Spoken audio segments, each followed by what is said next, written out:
Bonjour à toutes et à tous, nous nous retrouvons aujourd'hui pour cette troisième vidéo de notre tutoriel pour savoir comment faire fonctionner notre machine à mise sous vide Mapouji. Lors de cette vidéo, nous étudierons comment mettre sous vide un produit de manière automatique. Pour mettre un produit de manière automatique, nous allons avoir besoin de comprendre ces trois boutons. Le bouton Rice, qui veut dire riz en anglais, le bouton Wet, qui veut dire humide, et le bouton Dry, qui veut dire sec. Chaque bouton va correspondre à un type d'aliment. Alors vous l'aurez sans doute compris, le bouton Rice va nous permettre de mettre sous vide uniquement du riz sec. C'est uniquement du riz sec et pas d'autres produits. Le bouton Wet va nous permettre de mettre sous vide des produits humides, tels que du blanc de poulet, des fraises ou tout type de produit contenant donc un petit peu d'eau à l'intérieur et qui serait susceptible de sortir du sac. Et pour finir, le bouton Dry qui va vous permettre de mettre sous vide des produits secs comme par exemple des cacahuètes, une part de gâteau, une banane, donc tout type de produit qui ne contient pas d'eau.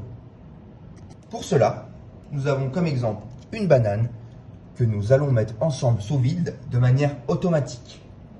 Alors la manière automatique, c'est simplement, donc après l'appui sur le bouton, le produit donc se mettra tout seul sous vide et le scellage se fera tout seul.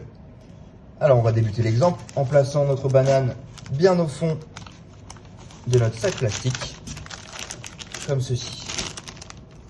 À présent, je vais venir ouvrir ma machine en appuyant sur les deux boutons aux extrémités et en soulevant le couvercle.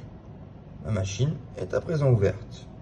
Je viens placer la partie ouverte de mon sac plastique sous les deux languettes. Voilà. Donc les deux languettes sont maintenant au-dessus de mon sac plastique. Je viens refermer ma machine en refermant le couvercle. On se rappelle que pour s'assurer que notre machine est bien fermée, on vient appuyer sur les deux extrémités jusqu'à entendre un clips. Clips, on l'a entendu. On vient de l'entendre. Alors à présent, ce qu'il me reste donc à faire, c'est de trouver le bon bouton sur lequel appuyer qui correspond à mon produit. On se rappelle que Dry correspond aux produits qui vont être secs. La banane est un produit qui est sec. Je vais donc appuyer sur Dry. J'appuie une fois sur Dry et je patiente. Vous voyez que mon sac se met sous vide automatiquement.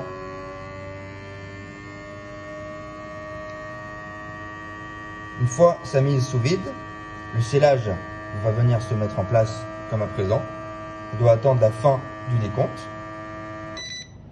Donc une fois que j'entends le bruit sonore, le bip de fin, cela indique que mon scellage a bien été fait. Et je peux maintenant venir, donc après 5 à 10 secondes après ce bruit sonore, je peux maintenant venir ouvrir ma machine en appuyant sur les deux boutons aux extrémités. Je récupère mon sac plastique. Comme on peut le voir, ma banane a bien été mise sous vide dans ce sac plastique, simplement avec l'appui sur ce bouton. Alors je me répète, si jamais dans ce sac ça aurait été par exemple du blanc de poulet, j'aurais appuyé sur le bouton Wet. Si ça aurait été du riz, j'aurais appuyé sur le bouton Rice. Exactement de la même manière. Voilà, à présent, vous savez maintenant comment mettre sous vide automatiquement un produit.